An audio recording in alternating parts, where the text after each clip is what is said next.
is this just fantasy? Or are we back with Hellboy? Yeah, we are.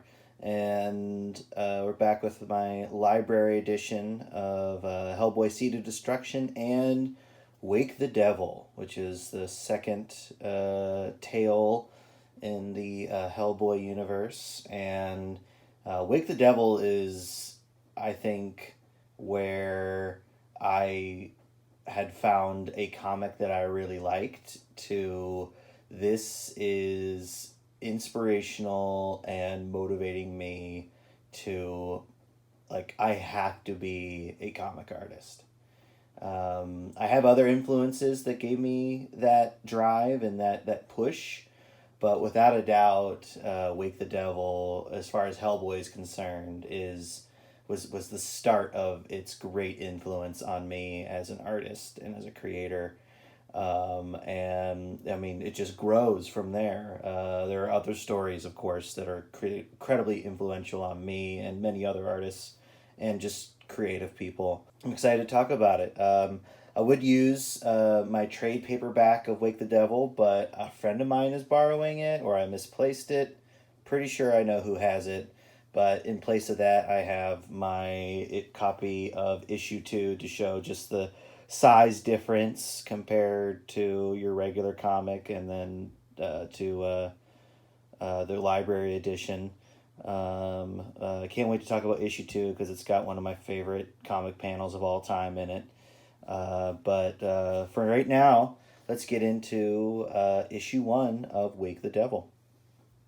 So right away, I mean, yeah, this is a great. I think this is a much later art, just illustrating. I believe is for, I think, a copy of Seed of Destruction. I know I have like a free comic book day copy that has this art on it, with the 7-headed dragon on it.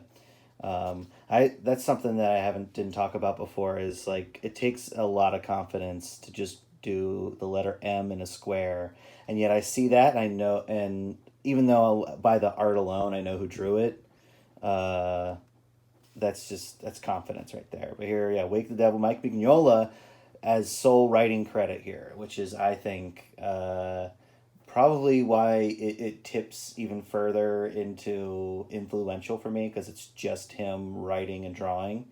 And then James Sinclair on color, and Pat Brosseau on letters. And I gotta say, if you have Introduction by Alan Moore, that is really says something. Big fan of his. And yeah, color separations by Dave Stewart. Yeah, great Dave Stewart is the color wizard. This is the cover for the trade, or art that's used for the cover for the trade. This guy. Love this guy. And yeah, we get to deal with vampires. This is perfect for spooky season.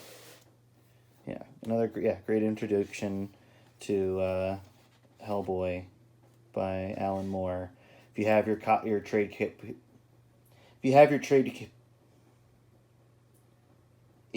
your trade paperback of Wake the Devil, you can read this. This is a great little introduction that is a very nice piece on the magic of Hellboy. Yes, for Dracula and all those other vampires I have loved. Yeah, this is, yeah. He's like, I'm going to bring vampires into Hellboy because I love vampires. Yeah, so here, issue 1 is a facsimile of the cover. No Monkey Man and O'Brien circle on this. It's just straight up Hellboy. Which that's some awesome shit. I do think there was probably a backup, because I think at the time Dark Horse did a lot of little backup stories in the back of their comics, but it's as far as the imagery goes, it's just good old Hellboy. There we go. Got that Zinco. So right away, of course, I've talked praises about Mike Mignola's art, from this era, not just in Hellboy, but in Fafhrd and the Grey Mouser. But Love just the little touches of texture in here to denote like trees and shrubbery, and just little bits of like, like land and the, and rocks and stuff in that water. And again, no texture on that water, and yet it's 100% water. I feel like colorist is definitely doing their bit, but it also just reads. It reads really well.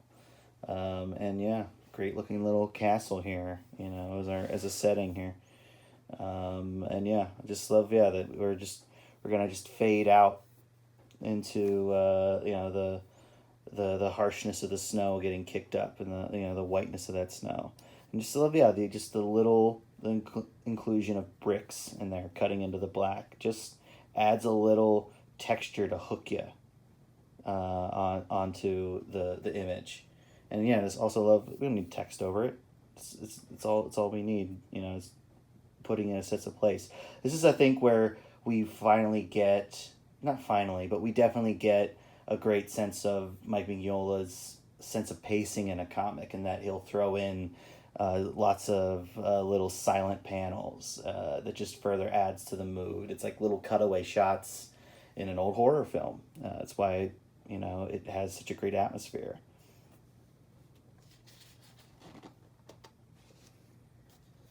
Yep, and yeah, we're dealing with those fucking Nazis again.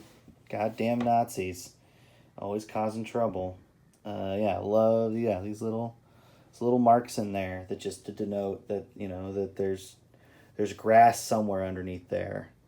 But yeah, we got these frozen to death zombies, and got the Ragnarok program symbol, and yeah, always great onomatopoeias in a Hellboy comic. Just gotta love it. And yeah, I love this figure work. Love this expressive hands. That's something that I'm trying to practice with, is getting more expressive with my hands like this. Because it's, again, simplified, yet 100% expressive of surprise when that's happening. Yep, and things are coming out here. Who are you? How'd you find this place? Oh, God. I love, that. And then we're introduced to these, Nazis in giant machinery. We got, Cronin here in his gas mask. We have Ilsa here, and yeah, they are out of time. Maybe time displaced, or just, Nazis, don't know when to fuck off. And yeah, fucking Rasputin keeps showing his ugly face everywhere. That's the thing about Hellboy, is that there's so much doom to it, and yet it's also fun. He keeps it from getting cynical. I've never felt like it was a cynical comic or a cynical story. There's always some lightness to be had.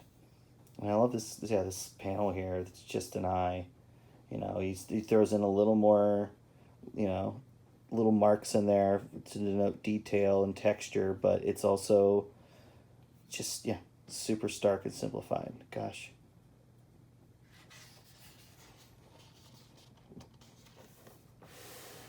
Yeah, what a great set of panels here. So here we have New York City, Soho, 1 year later.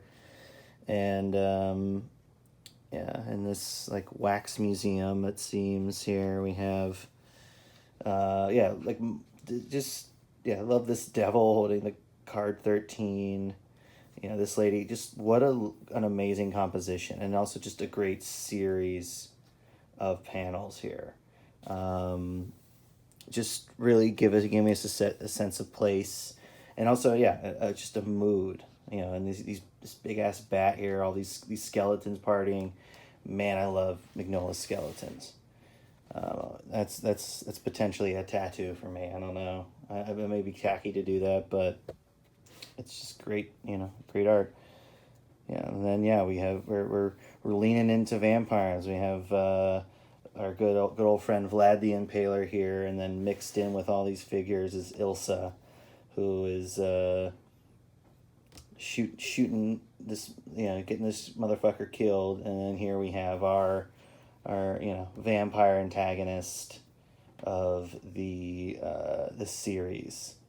And yeah, it's I think just love these little moody inserts here.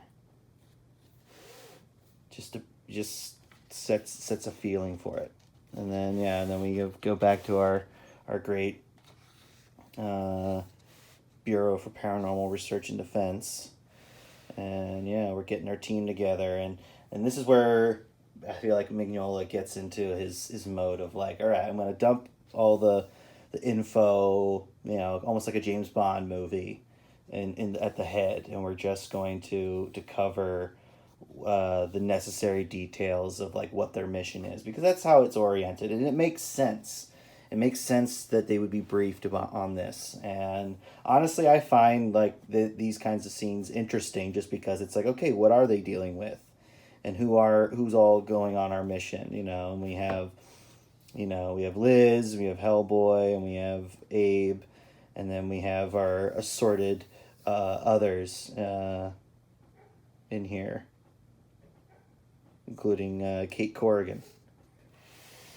Yep, and then we just kind of go over all of all the necessary details, and Mignola knows like, all right, I got to get this out of the way so I can just get to what I want to draw, and so he doesn't overcomplicate it, and honestly, like, it's just even for what is drawn, it's nice panel design, but also it is 100% like I'm getting we're getting all the information out so that we can just get into our adventure.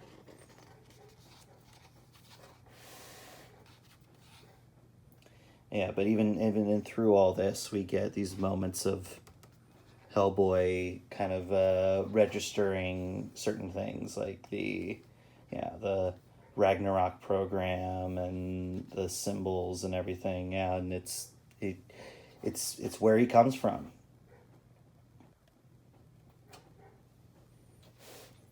Yeah, good old Abe hanging out in here and is being a stand-up agent. So where else were you gonna go to fight vampires if you're Hellboy than Romania? I mean, honestly. I just also love, he's, we got just sculptures hanging out in here, but I just also love that, like, what I think I love about Hellboy's personality is like, he's not, he's not unintelligent, but like he definitely has a blasé reaction to so much of what he goes through, just because like he's a demon, or a half demon, and yet like his day job is he fights monsters, and he's dealt with so much that whatever new comes up isn't going to surprise him, and he's going to figure out his way through it. So here we get a great setting here in Romania. We have this great panel with this hawk, castle, sunset, and we have like a broken down castle with tomb, and we have Ilsa Hopstein just with her weird neck thing on, up to no good, clearly. And just Nazi creeps running around.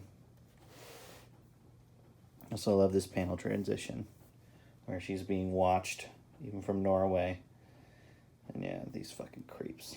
Great technology too. Love this very very Kirby going on in that. I also love this shape breaking up this panel.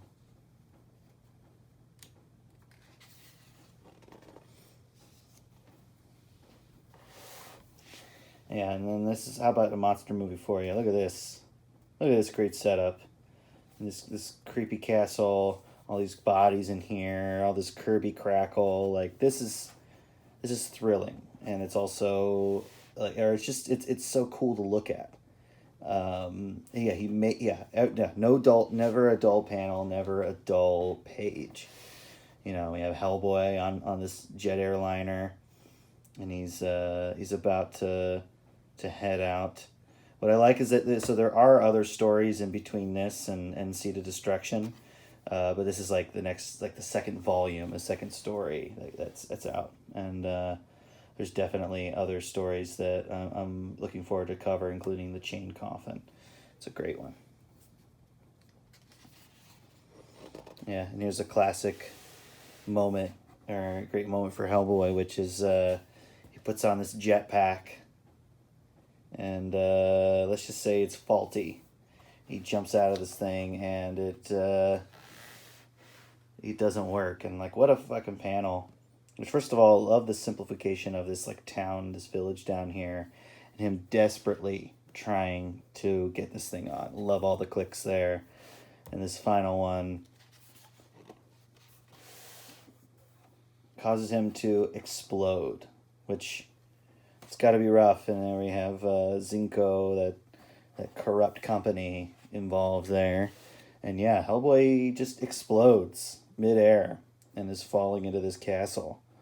Not a great start to this adventure, but yeah, and just every page I could go over and over again on how much I love how all the simplification that's going on, all the figure work that's going on, all the little highlights and hints in there. You know, just the cutting of the bottom of this light fixture, this candle stick that goes up, and then it turns into a white line or a white highlight. It's just gorgeous. Yeah, and Hellboy's breaking through the ceiling. I just love that the first issue of this series starts with kind of disaster. But yeah, we get just Mignola on his own, and I feel like this issue was might have been difficult for him to kind of like get through all the setup for the story. But I feel like he's definitely coming into his own as a storyteller with this book. And just it's the kind of first issue that makes me excited to see what happens next. But yeah, that is Wake the Devil, issue number 1. And what fun we had, folks. What fun we had. I encourage you, if you haven't read this story, go ahead and read it. Go ahead and read all of Hellboy, because I'm just going to go through it, and I would feel horrible if I spoiled the experience of discovering this thing on your own. I'd rather you read it for yourself and enjoy it that way, rather than just let me go through it, because one, you're not going to get everything, because I'm not going over all the minutia of the story. I'll touch on things as they see they're important for the images, but I'm mostly into the art. That's what this whole channel is about.